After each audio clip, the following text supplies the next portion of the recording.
BCom part third के सभी विद्यार्थियों का बहुत बहुत स्वागत। आज हम कल के विषय को विज्ञापन और विक्रय प्रबंध को आगे बढ़ा रहे हैं और कल तक हमने विज्ञापन के अर्थ को समझा और निर्माताओं के लाभों का विभिन्न बिंदुओं का विवेचन किया। आज हम दूसरा हेडिंग उपभोक्ताओं को लाभ अर्थात विज्ञापन से निर्माता ही नहीं, उत्पादक ही नहीं, उपभोक्ता भी लाभान्वित होते हैं। उपभोक्ता बाजार का राजा है और यदि राजा को ही संतुष्ट कर दिया, राजा को ही प्रसन्न कर दिया तो उसके तो फिर अनेक लाभ प्राप्त होंगे। कतिपय बिंदु आपके समक्ष हैं। पहला पॉइंट, उत्पादों की सूचना। अगर विज्ञापन नहीं होगा तो उत्पादों की सूचना कहाँ से मिलेगी, कैसे मिलेगी? उनके रंग, रूप, आकार, किस्म, विशेषताओं आदि की सूचना विज्ञापन के माध्यम से ही उपभोक्ताओं तक पहुंचती है। समय की बचत। उपभोक्ता को समय ज़्यादा नहीं लगता, उसके समय की बचत हो जाती है। उसका मुख्य कारण यह है कि उसे विभिन्न स्रोतों से, विभिन्न माध्यमों से उपभोक्ता को उत्पादों की जानकारी प्राप्त होती है, जिससे समय बचता है। क्रय में सहायता मिलती है, बिल्कुल ठीक बात है। अर्थात आसानी से वो क्रय कर सकता है क्योंकि विभिन्न निर्माताओं के उत्पादों का विज्ञापन उसके समक्ष होता है और वो अपनी स्वेच्छा से उनमें से सर्वोत्तम को चयनित कर सकता है। तुलनात्मक अध्ययन, कंपैरेटिव स्टडी कर सकता है। सही बात, ये लाभ है उसका। शिक्षाप्रद, विज्ञापन से नॉलेज भी बढ़ती है। इस रूप में भी उपभोक्ता को ये लाभ प्राप्त हो रहा है। उत्तम किस्म के उत्पादों की प्राप्ति भी होती है उपभोक्ता को। ठीक बात है, बिल्कुल। वो देख सकता है, महसूस कर सकता है क्योंकि उसे जानकारी प्राप्त हो चुकी है कि कौन सी वस्तु उसके लिए उत्तम है। उपभोक्ता को वस्तु के कम मूल्य का लाभ भी मिलेगा क्योंकि उपभोक्ता को जो वस्तु दी जा रही है उसमें स्थायी लागतें अधिक उत्पादन के कारण या बड़े पैमाने के कारण कम हो रही हैं और जिससे वस्तु का मूल्य भी कम हो जाता है। नकली उत्पादों से भी सुरक्षा हो जाती है क्योंकि विभिन्न उत्पादों की जब उसके समक्ष जानकारी होगी तो वह असली नकली की पहचान आसानी से कर सकता है। धारणाओं में भी परिवर्तन होता है, अर्थात वह नए तरीके से सोच सकता है और उसका लाभ ले सकता है।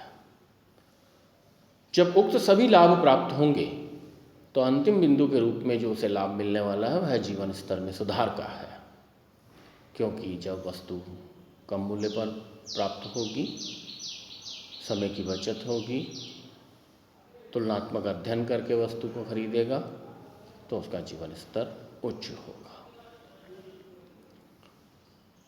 अब हम बात करते हैं मध्यस्थों को लाभ की, अर्थात थोक व्यापारी और फुटकर व्यापारी भी विज्ञापन से लाभान्वित होते हैं।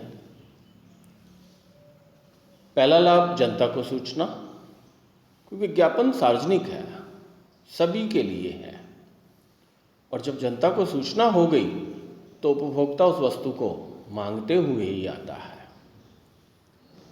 जिससे कि उसका दूसरा लाभ भी उसे प्राप्त हो जाता है, जिसे हम विक्रय में वृद्धि कहते हैं।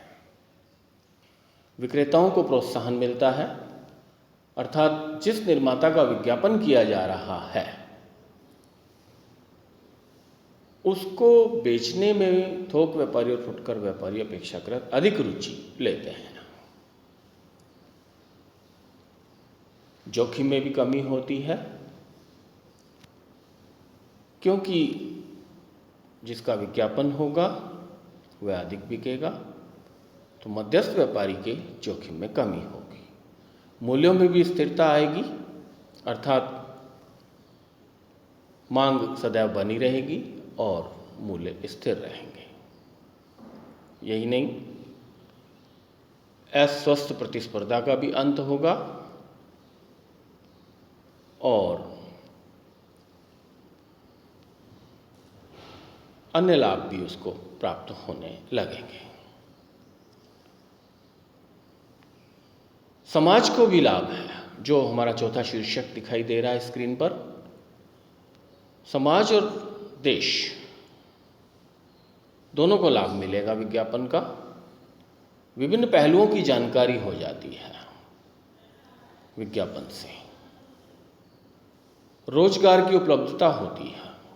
आज लाखों लोग चलचित्रों, आकाशवाणी, बोर्ड, होर्डिंग्स, पेंटिंग आदि में संलग्न है और विज्ञापन से यह लाभ प्राप्त हो रहा है। जीवन स्तर भी बढ़ता है। उसका मुख्य कारण यह है कि जब रोजगार की उपलब्धि होगी तो लोगों की आय होगी, आय होगी तो जीवन स्तर में वृद्धि होगी। समाचार पत्रों को सहायता मिलती है। आज विज्ञापन का मुख्य साधन समाचार पत्र हैं और समाचार पत्रों को विज्ञापनों से आय प्राप्त होती है, क्योंकि प्रायोजक उसे एक निश्चित भुगतान करके अपने विज्ञापन को उपलब्ध कराता है। स्वस्थ प्रतिस्पर्धा का विकास होता है, क्योंकि विज्ञापन से कोई बात छिपी नहीं रहती और संस्था की सारी जानकारी या उत्पाद की जानकारी उपभोक्ता को मिलती है, जिससे व्यवसायियों में स्वस्थ प्रतिस्पर्धा विकसित होती है। देश का आर्थिक विकास भी होता है। समाचार पत्रों की स्वतंत्रता भी बनी रहती है, क्योंकि जब उनकी आय हो जाती है तो उन्हें किसी पर निर्भर नहीं रहना, जिससे कि पक्षपात ना हो। अतः स्पष्ट है कि इन सभी वर्गों को विज्ञापन से लाभ प्राप्त होता है, जिसका कि हमने विवेचन किया।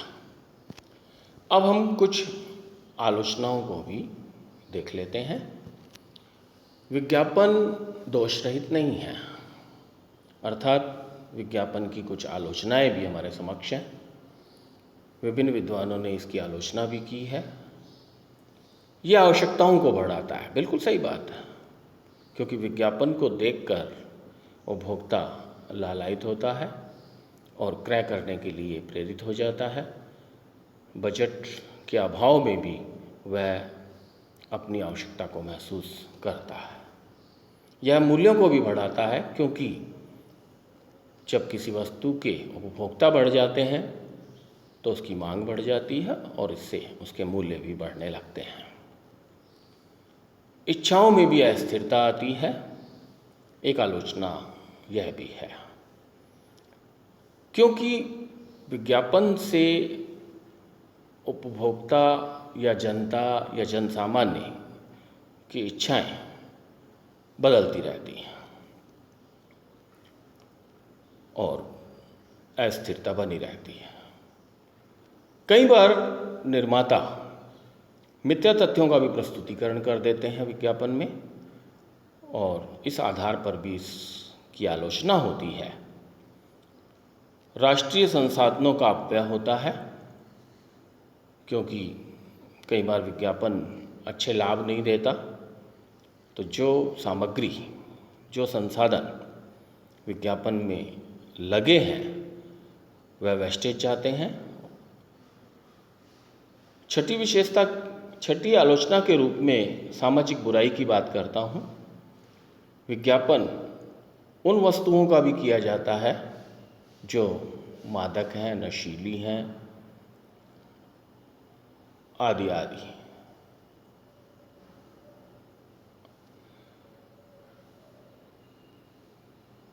विज्ञापन से नैतिक पतन भी होता है। आज स्कूल गोइंग विद्यार्थी भी विज्ञापनों को देखकर पतन की ओर अग्रसर हो गए हैं, जिससे हम नैतिक पतन की बात करते हैं। नगरों और शहरों के सौंदर्य पर भी बुरा प्रभाव पड़ता है। इसलिए हम कह सकते हैं कि विज्ञापन इस आधार पर भी आलोचना का पात्र है। विज्ञापन से भ्रष्टाचार को प्रोत्साहन मिलता है, प्रतिस्पर्धा का जन्म होने लगता है, जन आंदोलन होते हैं। इसका मुख्य कारण यह है कि जनता इनका विरोध करती है, अर्थात कई बार अश्लील विज्ञापन भी दे दिए जाते हैं, जिससे जनता आंदोलन करती है और सरकार के समक्ष समस्या उत्पन्न होती है। दुर्घटनाएं भी होने लगती हैं, क्योंकि सड़कों पर, बाज़ारों में होर्डिंग्स आदि लगे होते हैं और जब उनकी तरफ ध्यान जाता है तो दुर्घटना की संभावना बढ़ जाती है। इसी तरह स्वास्थ्य पर भी विपरीत प्रभाव पड़ता है और एकाधिकार को भी प्रोत्साहन मिलता है। ये सब विज्ञापन की आलोचनाएं हैं। मैं निष्कर्ष रूप में यह कहना चाहूँगा कि विज्ञापन के लाभों को भी हमने देखा, विज्ञापन की आलोचनाओं को भी हमने समझा, और इस पर एक और प्रश्न तैयार होता है जिसे हम कहते हैं कि विज्ञापन पर किया गया व्यय विनियोग है या अपव्यय, समझाइए। तो उस प्रश्न का उत्तर भी इस पहले और दूसरे दिन के व्याख्यान से आपको मिल रहा है।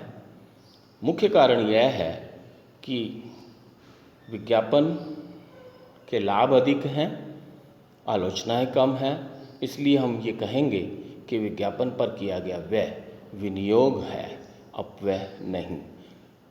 हाँ, यदि विज्ञापन से बुराइयां उत्पन्न होने लगे, दोष उत्पन्न होने लगे, तो तब जाकर हम कह सकते हैं कि विज्ञापन पर किया गया व्यय अपव्यय होगा, विनियोग नहीं। आज की चर्चा को मैं यहीं समाप्त करता हूँ। नमस्कार, धन्यवाद।